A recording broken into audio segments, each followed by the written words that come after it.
누가복음 10장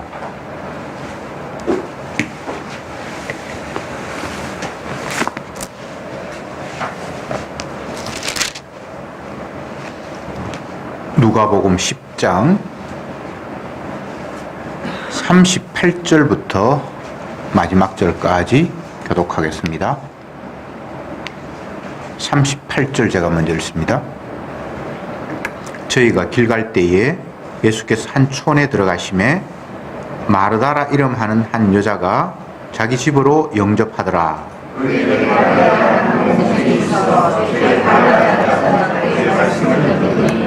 마르다는 준비하는 일이 많아 마음이 분주한지라 예수께 나아가 가로되 주여 내 동생이 나 혼자 일하게 두는 것을 생각지 아니하시나이까 저를 명하사 나를 도와주라 하소서.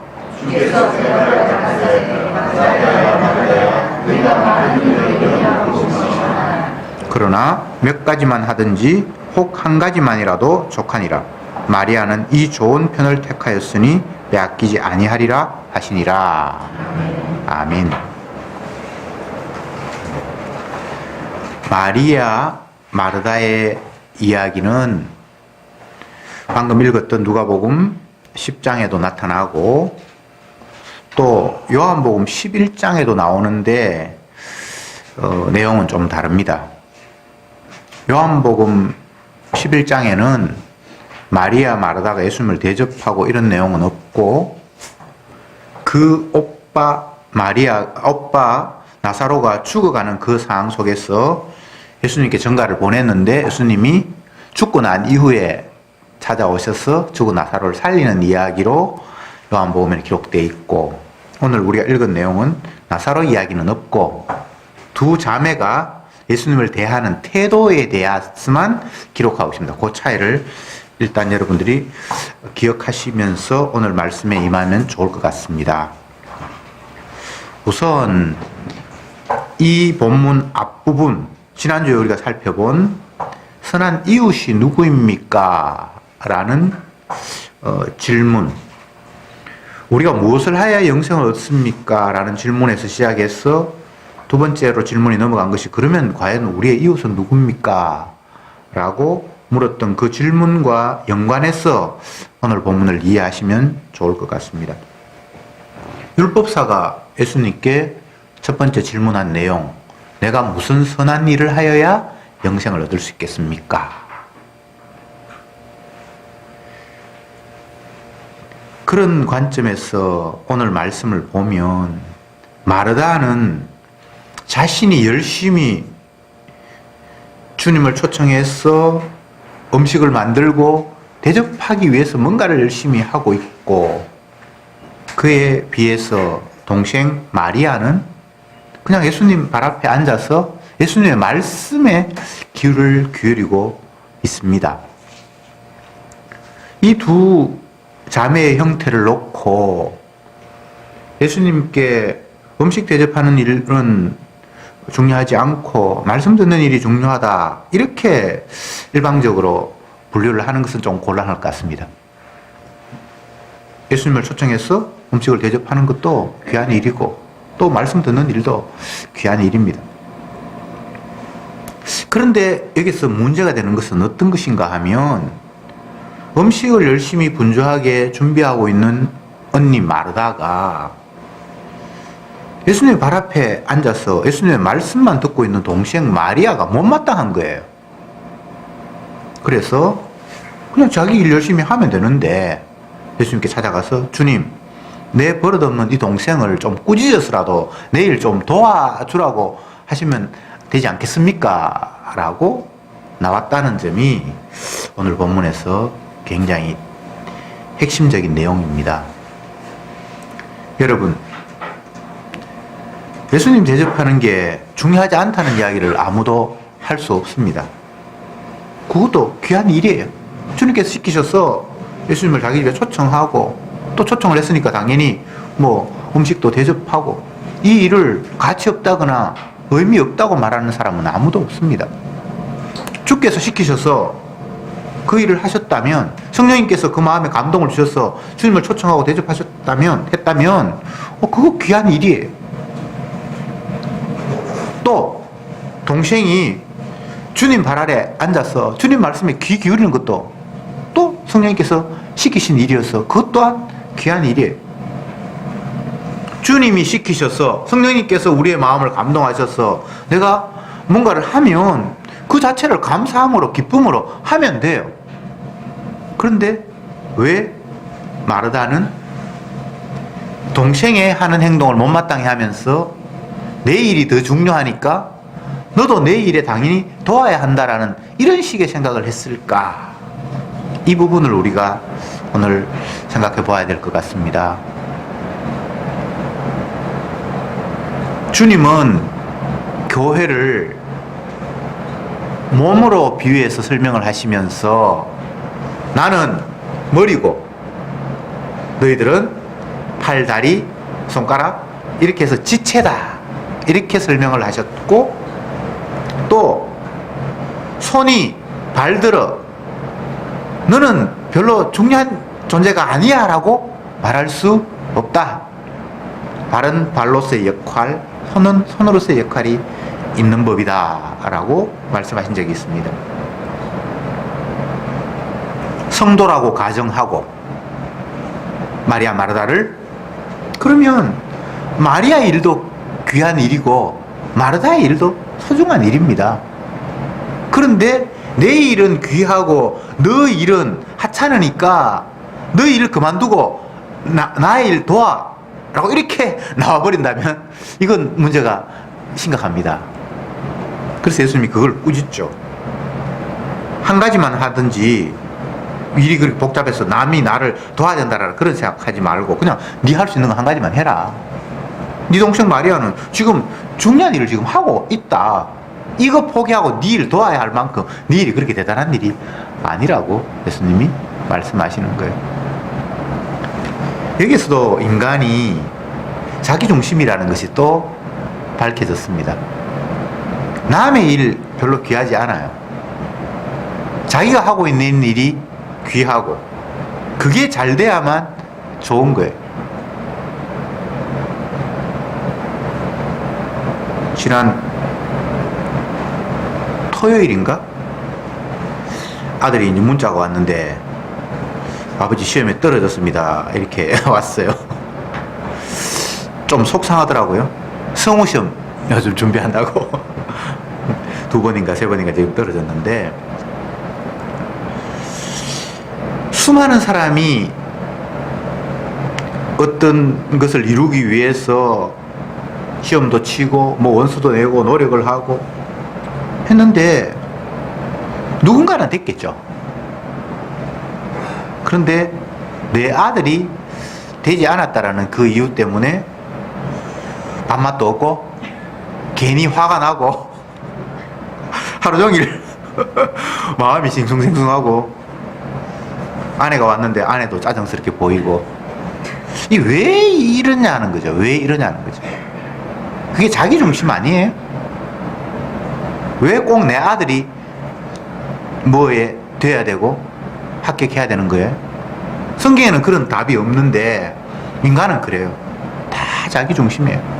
오늘 본문에 나타난 마르다가 예수님을 초청하고 자기 집에 왔는데 뭐 초청을 했으니까 당연히 대접을 하고 성의껏 다 했을 거예요. 아마 자기의 솜씨 좋은 거 뭐 다 했을 거예요. 그런데 동생을 보니까 뭐 아무 일도 하지 않고 그냥 가만히 놀고 있는 것 같은 그런 시각으로 볼 수 있겠죠. 예. 마르다의 입장에서 마리아는 지금 이게 상당히 부적절한 행동을 하고 있는 거예요. 마르다가 교양 없는 사람도 아닐 거고 함부로 말하는 그런 사람도 아닐 것 같은데 참다 못 참으니까 예수님께 이야기했을 거예요. 주님, 이거 버릇없는 애 좀 꾸중을 해서라도 저를 좀 돕게 해 주십시오. 인간적인 관점에서 보면 마르다를 특별히 나무라거나 잘했다고 잘못했다고 질책할 요소가 사실 별로 없어요. 그런데 예수님은 전혀 다른 시각으로 말씀하신단 말이죠. 내 중심, 내가 하는 일이 귀하고 이 일이 너무나 소중하니까 남들마저도 내 일에 협조하고 도와야만 한다라는 이 자기중심적인 생각. 심지어 예수님을 섬긴다라는 이 분명한 명분 앞에 너무나 이건 당연할 수 있고 합당할 수 있고 누가 뭐래도 내가 지금 악한 일 하면서 놔둬라고 하면 그거는 명분이 없지만 예수님을 섬기는 그 일에 내가 몰두하고 있는데 이 일을 네가 협조하지 않아? 너무나 명분이 분명하잖아요. 그런데 주님은 오히려 그런 생각을 가진 마르다를 책망하고 계시는 거예요. 성도는 어떤 환경에 처하든 우리의 나약한 모습, 우리의 허물들이 주님 앞에 노출되도록 주님이 일하십니다. 오늘 본문에서는 특별히 마리아가 문제 있는 사람으로는 등장하지 않지만 요한복음에 보면 오빠가 죽었을 때 두 자매 똑같이 예수님 앞에 원망하면서 예수님 좀 빨리 오시지. 오빠가 죽고 난 뒤에 이제 오시면 뭐합니까? 예수님이 여기 계셨다면 우리 오빠가 안 죽어도 됐잖아요. 라는 그런 모습을 또 보입니다. 여러분, 예수님은 죄인을 구원하기 위해서 이 땅에 오신 분입니다. 그러면 구원의 대상자는 그 주님 앞에 죄인의 모습으로 서야 되잖아요. 너무나 평범한 이 원리가 평소 우리에게는 잘 와닿지 않아요. 주님이 찾아오셨으면 나를 보면서 아이고 착하다, 이쁘네 이렇게 칭찬해 주기를 원하는 게 우리의 마음이잖아요. 서기관 바리새인들이 메시아라고 하는 예수님을 만나서 나는 1회 2번 금식하고 11조하고 구제하고 합니다 라고 말한 이유는 그 하나님의 아들이 자기를 머리를 쓰다듬으면서 아이고 착하구나 라고 칭찬해 주기를 바라는 마음 때문이겠죠. 근데 예수님은 오히려 세리를 칭찬하고 있어요. 성경을 보면 계속해서 우리를 오해하게 만들고 쉽게 말해서 헷갈리게 만드는 요소들로 가득 차 있어요. 지난주 살펴본 본문에서도 좀 우리가 못마땅한 것이 강도 만난 자를 이야기하면서 강도를 탓하는 이야기는 단 한 구절도 없어요. 강도를 만나서 죽어가는 사람을 모른 척하고 지나간 사람과 그를 돌보아 준 사람을 비교시키고 있어요. 이거 우리의 상식과는 거리가 멀잖아요. 어느 나라 법에 강도를 만나서 피를 흘리고 있는데 안 도와주고 지나간 사람을 벌하는 그런 조항이 세상에 있을까요? 그런 거 없어요. 그런 거 없습니다. 도와준 사람을 뭐 칭찬할 수는 있겠지만 안 도와줬다고 해서 그 사람을 벌하는 규칙이 인간에게는 없어요. 그 상황에서는 누가 강도인가를 찾아내겠죠. 그런데 예수님의 말씀에서는 전혀 그렇지가 않아요. 이상하죠? 이상한 게 한두 가지가 아니고 성경 말씀 다 그런 식으로 되어 있어요. 우리의 사고와 관심과는 다른 측면에서 주님이 뭔가를 조명하고 관점을 세밀하게 들여다보고 있는 거예요. 다시 본문으로 돌아가서 마리아, 마르다 두 자매가 있습니다. 예수님을 초청해서 자기 집에 왔습니다. 마르다가 열심히 예수님 앞에 대접하기 위해서 음식을 만들고 정말 분주합니다.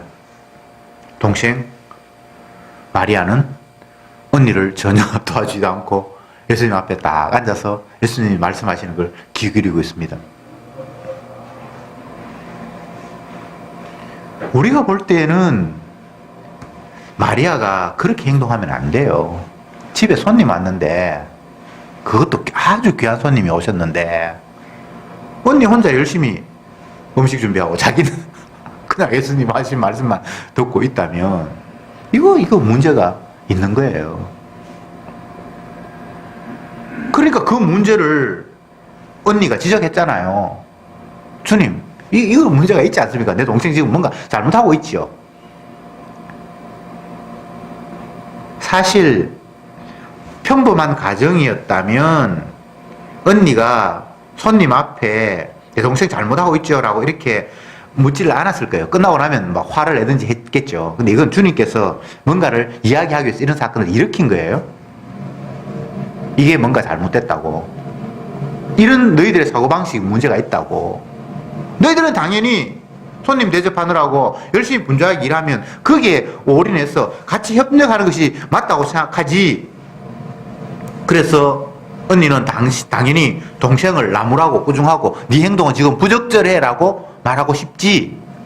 뭐 이거 문제가 없어. 다 이렇게 생각하고 있으니까. 근데 주님은 다르게 말씀하고 계신다는 거예요. 자, 다시 지난주에 우리가 살펴봤던 그 율법사의 질문을 되새겨 봅시다. 무슨 선한 일을 하여야 영생을 얻으리까? 그 사람은 영생이 자기의 행위와 연관이 있을 것이라고 철떡같이 믿고 있었어요. 율법학자니까 율법을 근거로 해서, 율법에는 하나님을 네 몸과 같이 사랑하고 이웃도 몸과 같이 사랑하라고 했으니까 내가 이렇게 사랑해야만 영생을 얻겠지? 라고 철저히 믿고 있었어요. 그래서 추상적인 하나님 사랑은 접어두고 구체적인 이웃 사랑을 내가 해야지 하고 있는지를 확인하고 싶어서 이웃은 누굽니까? 라고 이렇게 물었단 말이죠. 그런데 예수님은 이웃을 너무나 추상적으로 설명하고 있어요. 네 옆집 사람이 이웃 아니냐? 지난번에 너에게 도움 청하러 왔던 그 사람이 이웃 아니냐? 이렇게 이야기를 하면 쉬울 것 같은데 없는 이야기 막 지어내가지고 강도 만났는데 그냥 지나간 사람이 있고 너희들이 가장 미워하는 어떤 사람이 구원했다. 이 세 사람 중에 누가 이웃이니? 이 예수님의 대답은 네가 강도 만난 사람을 만나면 도와줘야 돼. 그래야 이웃을 네 몸같이 사랑하는 것이니까 그렇게 해야 영생을 얻을 수 있어요 라는 이런 대답을 한 게 아니에요. 역으로 내가 무슨 선한 일을 해야 영생을 얻을 수 있습니까? 라니까 예수님은 내가 선한 일을 해서 네가 영생을 얻을 수 있어. 이렇게 답을 했다 이 말이죠. 다시 조금 이해가 안 된 것 같은데, 사람들은 내 하는 행동을 선하게 하고 하나님이 기분 좋게 해서 그것 때문에 상을 받고 천국을 갈 수 있다고 생각하고 있잖아요. 근데 예수님은 네 행동 때문에 천국 가는 게 아니라 내 행동 때문에 천국 가거든. 이렇게 답을 했다는 거예요. 오늘 이 본문에도 그대로 적용시켜 보면 마르다가 예수님을 열심히 대접합니다. 마리아는 예수님의 말씀을 듣고 있습니다. 대접받고 있습니다. 우리가 뭔가를 해서 되는 게 아니라 주님이 하시는 거 받아서 뭔가 일이 다 해결되는 거예요. 이걸 계속 우리는 놓치고 있는 거예요. 이 이야기는 마르다처럼 대접하지 말라는 이야기를 하는 게 아니에요. 하면서도 받는 마음으로 해야죠. 이거 참 표현이 어렵죠. 예. 이런 성경의 표현이 있습니다. 누구를 섬기고 봉사하고 도우려면 주가 주시는 힘으로 하는 것 같이 하라. 내가 열심히 하는데 이거 내가 하는 게 아니에요. 주님께서 하게 하셨어요 라는 거예요. 그렇게 생각하라는 게 아니라 그게 사실이라는 거예요. 그러니까 하면서도 내가 주님 앞에 지금 받고 있는 거예요. 구약의 제사 가운데 번제, 소제, 속죄제, 속건제, 화목제 이렇게 5대 제사가 있습니다. 번제, 소제를 드리고 속죄제, 속건제를 드리고 마지막에 이제 화목제를 드리는데, 화목제는 물론 제사장이 또 죄인인 백성이 와서 화목제를 드리는데 그 제사가 인간이 드리지만 주님께서 화목하셔서 이제 내가 너희들에게 음식을 준다라는 그런 식의 제사예요. 사람이 드리는데 주님이 주셔서 우리에게 뭔가를 지금 나누어 주고 있어서 이제 너와 내가 화목하게 되어서 하나가 되었다라는 이런 모습이란 말이죠. 제사가 분명히 제물 드리고 하는 거는 사람들인데 그 모습 속에 하나님께서 내 몸과 살찌셔서 내가 너희에게 지금 나누어 주고 있거든 이라는 내용을 그 안에 담았다 이 말입니다. 여러분,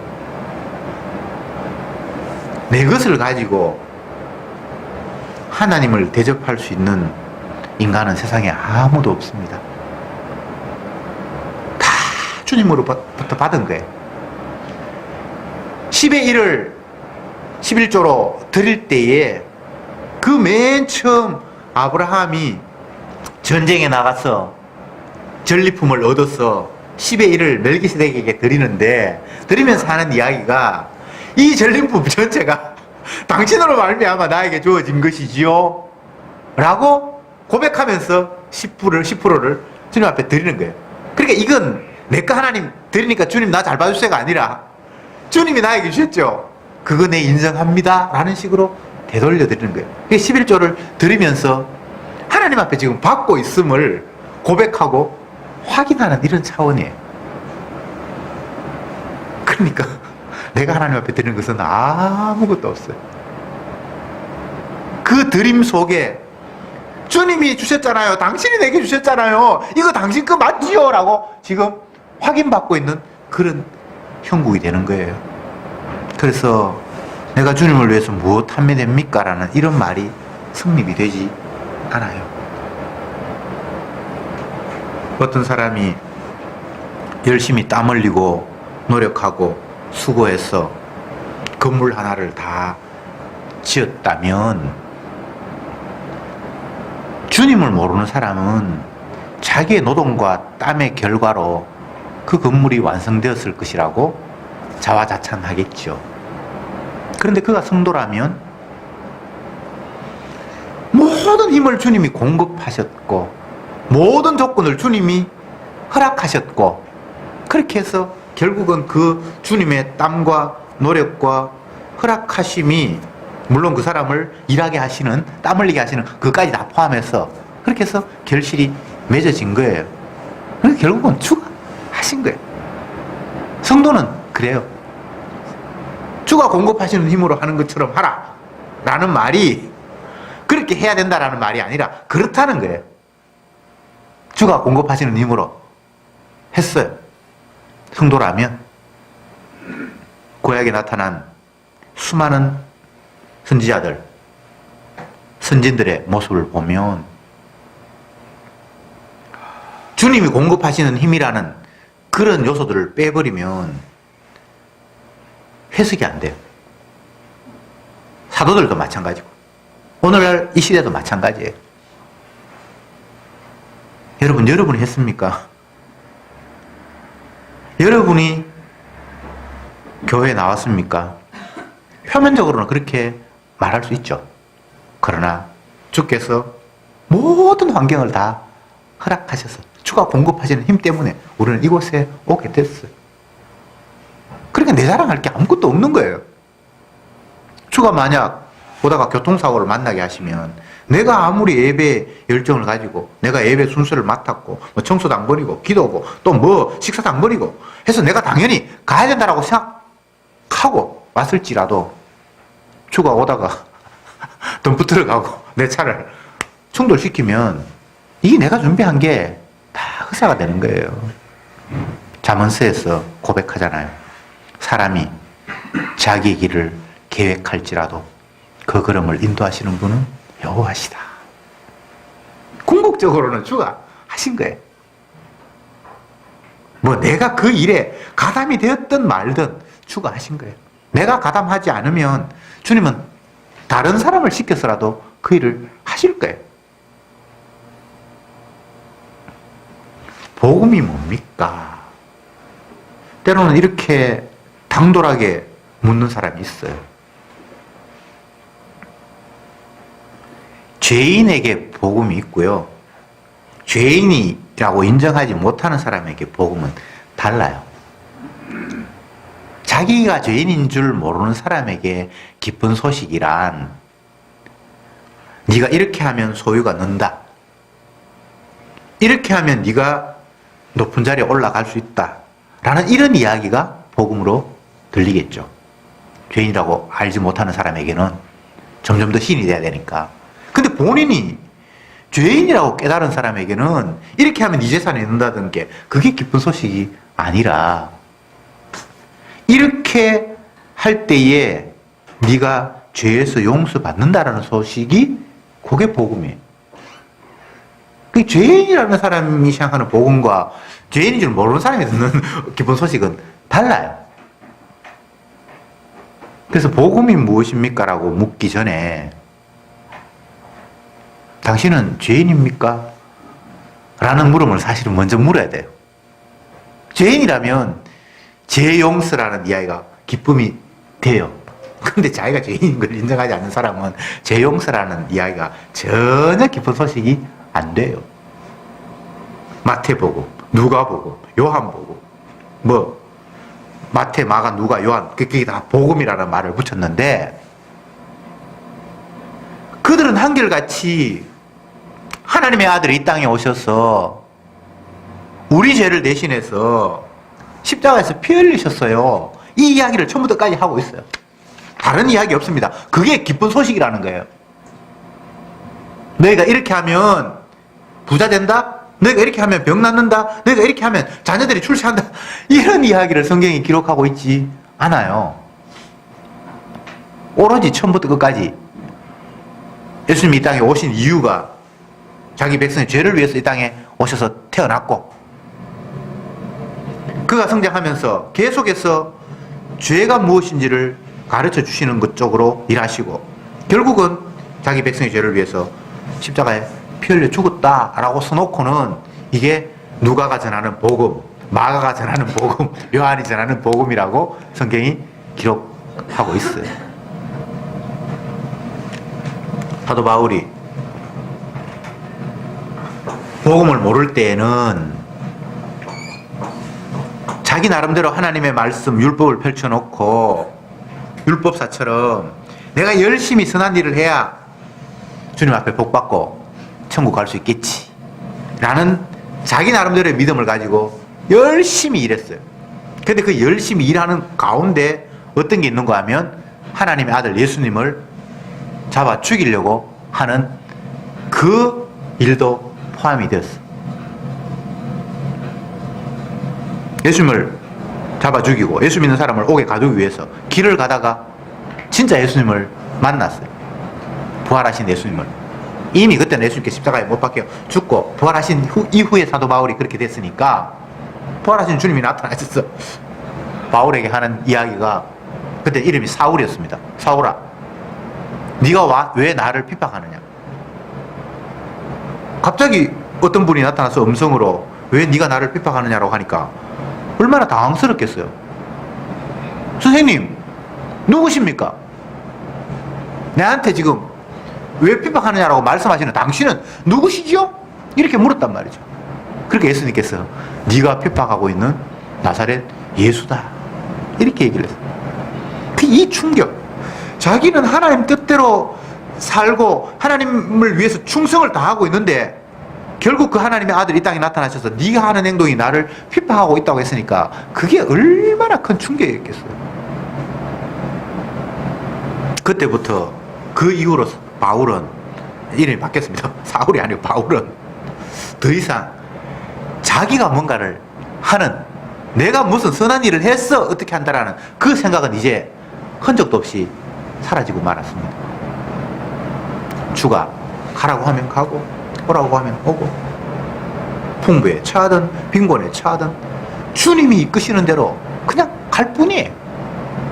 왜? 인간의 열심은 주님을 핍박하는 일, 그 죄 말고는 다른 게 나올 것이 없다는 것을 본인은 깨달았기 때문이죠. 근데 사람들이 그렇게 보지 않고 옛날에는 엉터리 없는 열심으로 충성을 해서 주님을 핍박했지만 이제 제대로 깨달아서 충성하고 있다라고 이렇게 이야기를 하죠. 근데 정작 사울은 그렇게 말하지 않아요. 바울은 그렇게 말하지 않아요. 나는 아무것도 한 게 없다고 이야기해요. 그게 사실이에요. 자기가 하는 것이 아니라 주님이 그냥 끌고 다니면서 쇼를 벌리고 있는데 자기는 그게 동원된 꼭두각시일 뿐이에요. 여러분, 성도는 주님의 주되심을 드러내기 위한 소품들입니다. 소품 알죠? 네. 주님의 연극판에 동원된 도구들이에요. 꽹과리로 동원되기도 하고 장고로 동원되기도 하고 광대로 동원되기도 하고 그냥 그럴 뿐이에요. 내 하는 일에 너 참석에 그렇게 할 필요 없어요. 그냥 마리아는 마리아 일하고 마르다는 마르다 일하고 마리아 일하고 자기 일을 그냥 하면 돼요. 주님이 시키셨다면 남의 떡이 더 커 보일 이유도 없고 저건 좀 편안해 보인다 그런 생각할 필요도 없어요. 편안한 게 아무것도 없어요. 그리고 더 영광스러운 자리도 없어요. 그냥 모든 피조물들이 예수님 앞에 무릎을 꿇고 당신이 세상의 주인이잖아요. 나의 주인이잖아요.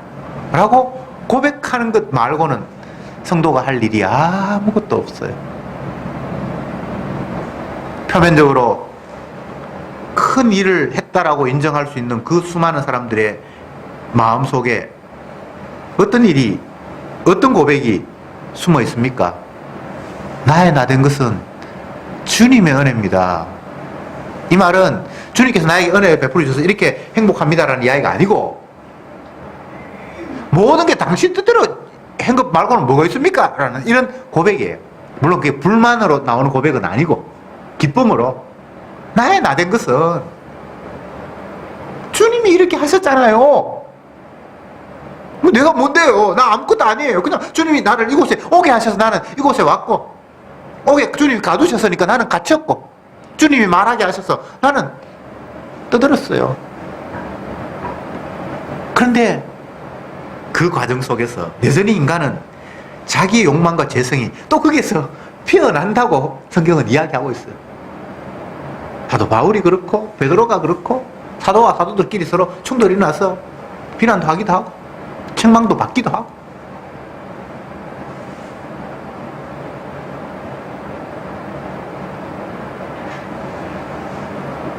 여러분, 주님께서 우리를 말씀하신 죄인된 인간, 그분의 의 앞에 허물 가득한 모습으로 설 수밖에 없는 우리를 순간순간 확인할 수 있는 은혜가 있기를 바랍니다. 주님 앞에 나를 비춰보지 않고 죄인들끼리 서로 비교하고 그 비교 속에서 내 모습을 확인하려고 하면 계속 혼란이 와요. 저 사람보다는 내가 낫다. 내가 이렇게 열심히 했는데 그렇게 계속해서 자기에게 집중하다 보면 우리가 아닌 주님의 일하심으로 내가 용서받고 긍휼을 입는다라는 사실이 멀어져 버려요. 인간관계 속에서 제일 섭섭한 게 뭔고 하면 나는 너한테 이렇게 열심히 했는데 너는 왜 나에게 아무것도 해주지 않니? 이게 인간관계에서 가장 섭섭한 거예요. 근데 성도는요, 하게 하셔서 했을 뿐이에요. 그럼 끝이에요. 내가 한 게 아니에요. 주가 하게 하셔서 했어요. 그러면 내가 다시 돌려받을 게 아무것도 없어요.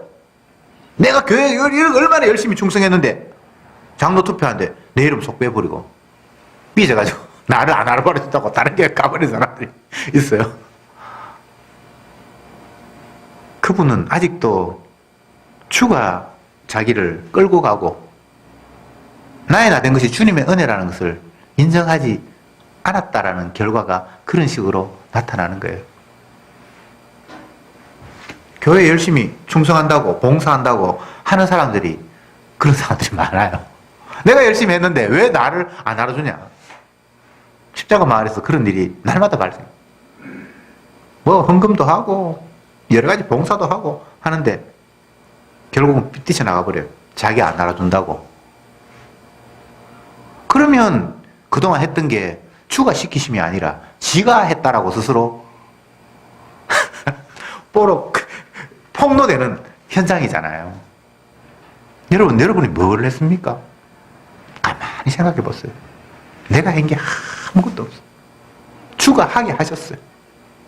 그래서 내가 했으니까 내가 이만큼 받아야 된다라는 그 발상 자체가 그게 마귀가 주는 생각이에요. 주가 하셨어. 했으면 그걸로 끝이에요. 배우니까. 우리는 꼭두각시니까. 꼭두각시가 뭘 기대한다는 것은 있을 수 없는 거예요. 모든 영광은 주님 홀로 받는 게 합당합니다. 피조물인 죄인에게 영광이라는 것은 이거는 애초에 없는 거예요. 죄인에게 무슨 영광이 있습니까? 우리의 허물을 가리우신 그분을 찬양하는 것 말고는 우리에게는 있을 게 없어요. 권리를 주장한다고요? 뭐가 있어야 권리를 주장하지? 아니, 내가 아무것도 없는데 뭘 권리를 주장합니까? 내게 권리를 주장한다면 죄 지었으니까 나는 마땅히 맞아야 돼요. 그게 권리 주장일 수 있을 수 있을지 모르지만 다른 뭔가를 기대할 수는 없어요. 하나님이 죄를 알지도 못하는 자에게 우리를 대신하여서 죄인으로 만드신 것은 우리로 하여금 그의 안에서 하나님의 의가 되게 하려 하십니다. 사도 바울이 이런 고백을 했어요. 하나님이 죄를 알지도 못하는 자기 아들에게 우리의 죄를 뒤집어 씌웠어요. 그건 우리를 의롭다고 하기 위해서. 내 죄를 아들이 싹 가져가 버렸으니까 이제 너 죄 없다라고 말하게 하기 위해서 이것을 이사야에서는 우리 무리의 죄악을 그 아들에게 담당시켰다라고 이야기해요. 아들에게로 죄를 담당시켜 버렸으니까 이제 그 죄 있는 그가 죄가 없게 되어서 하나님이 네가 거룩하다 깨끗하다고 하면서 자기 아들로 삼으시는 이런 방법을 주님이 처음부터 계획하셨어요. 그래서 우리는 우리 죄를 담당하신 그분의 은혜를 그냥 감사하면 되지. 내 이만큼 했는데 왜 내한테 보상이 없습니까? 라는 이런 마귀적인 발상은 나올 수가 없는 거예요. 여러분, 더 이상 내가 할 수 있는 일은 없습니다. 내가 하는 일은 죄밖에 없습니다. 그래서 내 행동에 의미를 부여하는 것이 아니라 나의 허물을 대신 가져가기 위해서 십자가에 피 흘리신 그분의 행동에 우리는 관심을 기울일 수밖에 없습니다. 그게 관심을 기울인다는 건 다른 것이 아니라 주님의 은혜를 찬송하고 감사하는 것. 주님이 나를 밀어서 어떤 곳에 갔다고 하면 주가 나를 밀었어요 라고 이야기하고 주가 나를 땡겼어요 라고 이야기하지 내가 했습니다라는 말을 할 수 없는 이 은혜의 환경. 오늘 말씀은 우리에게 우리가 그런 존재라는 사실을 다시 한번 일깨워주고 있습니다. 기도합시다. 주여 감사합니다. 가시적으로 드러나는 모습은 내가 무엇을 하는 것 같고 그 내 행동이 남에게 유익을 주는 것 같아서 스스로 흐뭇해할 수도 있지만 우리의 행동을 주관하시는 분이 따로 계시고 나를 밀어 세우신 분이 여전히 지금도 나를 붙들고 계신다는 그 놀라운 사실 앞에 더 이상 나라는 것을 내세우지 못한다는 사실을 다시 한번 확인했습니다. 주여, 내 행동이 아닌 주님이 하신 그 일 때문에 우리가 주님 앞에 어렵다함을 얻을 수 있다는 이 놀라운 진리 앞에 제발 나를 내세우는 것이 아니라 대속의 피를 흘리신 주님을 앞장 세우는 저들이 되게 하옵소서. 예수님의 이름으로 기도드립니다. 아멘.